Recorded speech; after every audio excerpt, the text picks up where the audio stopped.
জীবিত করছে। এই বিশ্বাসটুকু যারা করছে তাদের মধ্যে সেই সহায়ক পবিত্র আত্মাটা তাদের মধ্যেই কিন্তু আসছে। আর সর্বদাই কি শয়তান তো আমাদের মধ্যে কার্য করে থাকে।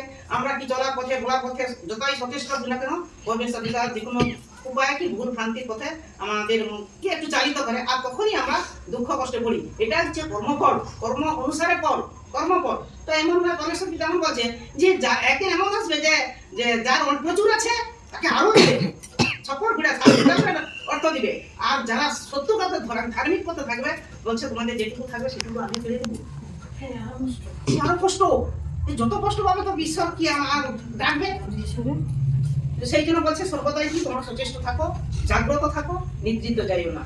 যখন বাক্য হবে আত্মাতে রেডি থাকো, যে যেমন পরমেশ্বর পিতা যাকে দিয়ে যেমন বাক্য বলাচ্ছে সেই বাক্যটা যেন আমরা মন দিয়ে শুনি, গ্রহণ করি, আর অযথা গর্ব না করে বরং ঈশ্বরের কাছে প্রার্থনা করো। তোমার সংসারে কার অভাব আছে, কার অশান্তি